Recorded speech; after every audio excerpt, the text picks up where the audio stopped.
The best part of life is where you get to define what your own success is. You don't live by any other person's standard, but by your own standard and God's standard. Hang with me, I'm here to teach you how to maximize your experiences for success. Sit back and enjoy.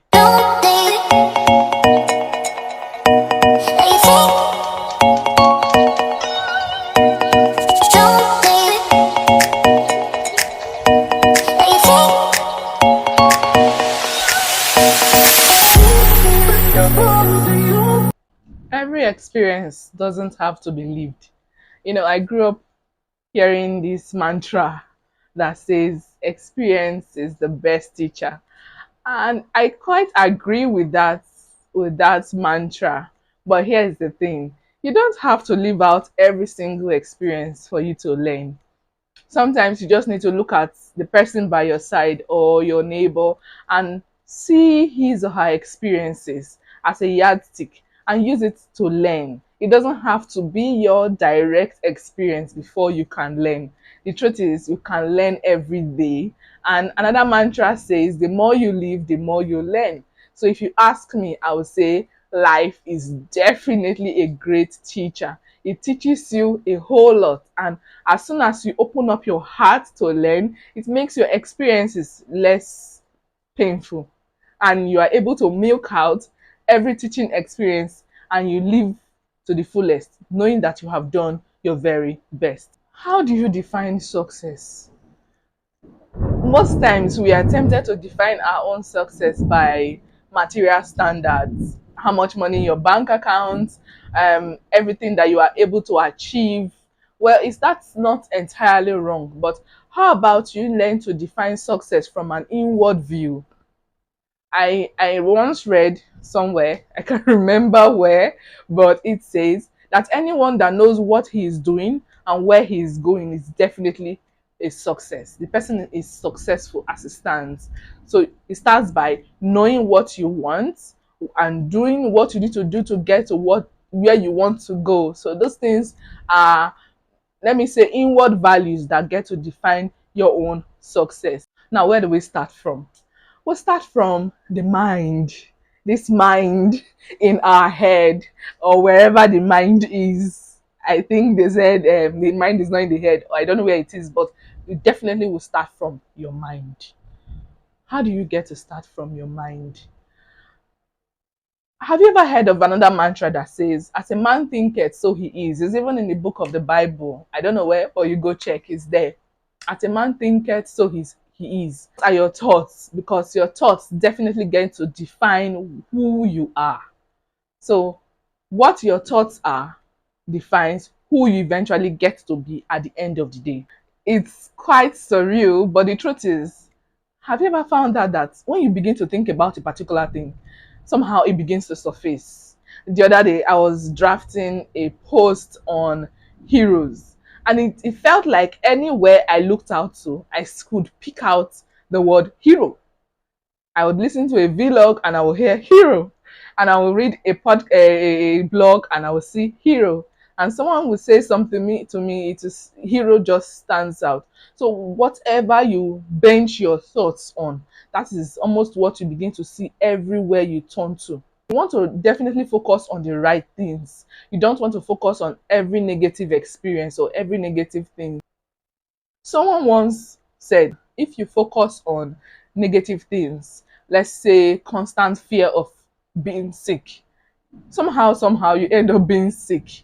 But when you focus on success, what you want to do, how you want to achieve what you need to do, you notice that this thing starts coming your way and things begin to shift just effortlessly. I think it's called law of attraction these days, but that is the truth. Where you focus your thoughts, that is what you attract. The world has a way of shifting to give you those things. So as much as it's possible, try to bench your thoughts on things that are good, things that are pure, so that whatever you desire should come from a place of good. That way you can end up having good things coming out for you, having good things working out for you. Secondly, you would want to focus on power of positive thinking. I can't remember who wrote that book, but The Power of Positive Thinking. When I first read that book, it changed my life. Truthfully, you learn to focus your energy on things that are positive only, and that way you begin to arrange yourself. You put yourself up for success. Do you get it? You don't set yourself up for failure. You set yourself up for success. Don't get me wrong, it's a constant battle to keep up with positivity. A very big, huge, constant battle. One that you always have to strive to win. How do I keep winning, you may want to ask? How do I keep winning? How don't I get to fail or lose out? How what do I do? First off, you have to be able to spot negativity, and when you spot it, what do? You take it out. A friend of mine will say, be ruthless in your execution. There's no sha moment in there. You just have to be ruthless in your execution.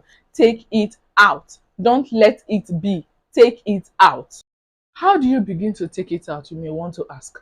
How do I begin to take it out? First off, I would say try meditation to maintain a particular aura in your environment. Make sure it's calm, it's devoid of any form of distractions.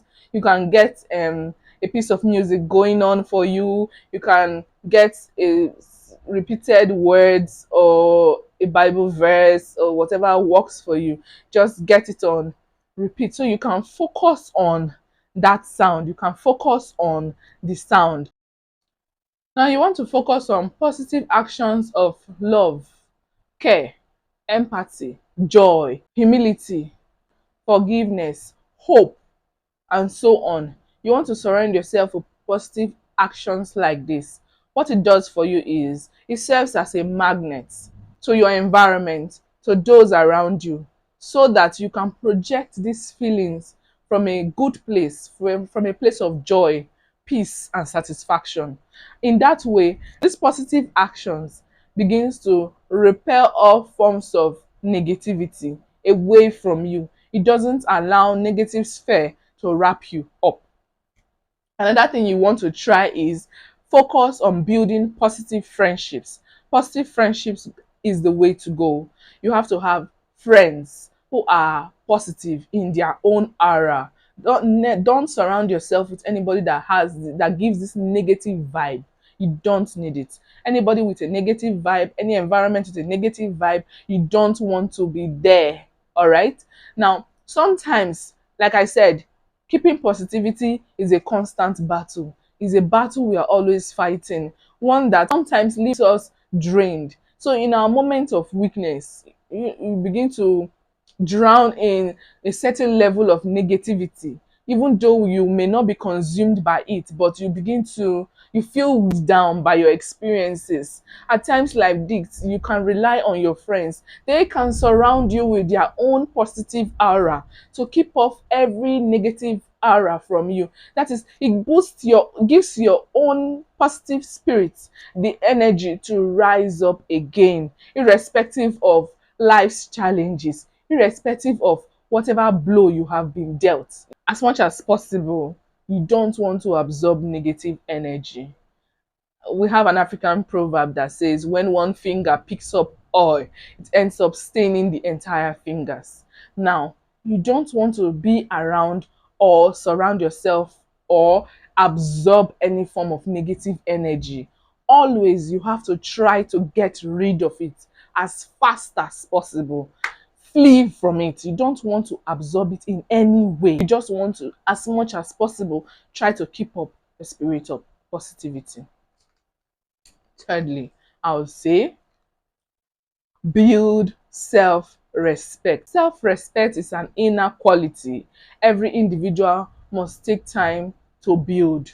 It comes with time. As you experience things, as you overcome your challenges, you build self-respect. Self-respect helps you to build your own values. This helps you to build your own regard, helps you to know what is important to you, helps you to know your strengths, helps you to know your weaknesses, helps you to build things that you are enthusiastic about. And it helps you also to do the necessary work you need to do to get to where you want to go and head there fast. In very clear terms, Self-respect is a focus that helps you to know what truly matters in your life. Now, when it comes to self-respect, self-respect helps you to eventually know what you like, know what you dislike, and then build your value system. Every individual must have a value system. In my subsequent videos, I will definitely be teaching on how to build your values. But you must be able to build your own values, knowing what works for you, know what's important to you, and be able to live by your own sets of values. This helps you invariably to be able to grow. It's a vehicle that carries you to your place of success eventually. As you build your self-respect, it helps you to react from a place of your own values and not to react from emotions. So when you have a situation in life, try to rely on your own sets of values. So sometimes it doesn't really matter how you feel or how you perceive a certain situation. You just have to weigh it against your own value. Does it work for me? Is this all right for me right now? Based on my own standard, can this go? Can this not go? Should I walk down this path? Can I stay away from this path? What do I need to do to get better? Do I need to take this offer? Do I need to turn down this offer? So these things come from your own sets of value. Another point I would love to share with you on how to maintain your success is rethinking. It's a no-brainer. So whether you succeed or not in a particular venture, having the ability to sit down and go over your process is a key to achieving success. The moment you begin to feel a certain level of displeasure about a particular situation, mind-boggling feeling that something is not right, then it's time to sit and rethink. Go through the entire process. That's why it's important for us to always document processes. As you are doing something, document it, put it down, write it down so that it remains clear to you. You are not guessing. Did I do this first? Did I do that first? What did I do first? How did I handle this situation when it came up? You have to keep documenting, you keep writing it down so that when you need to rethink, it comes easy. You are checking, okay, I did this, and when I did this, it didn't work out well. Why didn't it work out well? You begin to think, where did I anchor my success? Did I anchor my success on outward values rather than my own inward values? Did I build my success on what matters to someone else or what matters to me? What did I do here? Did I focus on the outcome rather than the mastery of a particular process? What did I do wrong? You have these things to be able to evaluate what exactly you have done and be able to come up with something better. Final words. Success is a never-ending journey. Someone said to me, the day you cease to learn is the day you stop growing. In fact, you have died. Maybe not a physical death, but you have died a mental death. You have died 1,000 times over. So we are always learning. You may have succeeded in a particular thing once. How about trying it again in a particular way? One thing you must know in your journey of success, that those who have been successful over time has learned to look fear squarely in the face and be able to do what they need to do or what is absolutely necessary for them to succeed and survive and strive. So you must brace up. I know the journey is not easy. I know sometimes it can feel totally overwhelming, but you have to stay strong in your pursuit of success. Just make sure that in your pursuit of success, that success is based on what's important to you and not what's important to someone else. Just make sure that you have lived and you have done it right.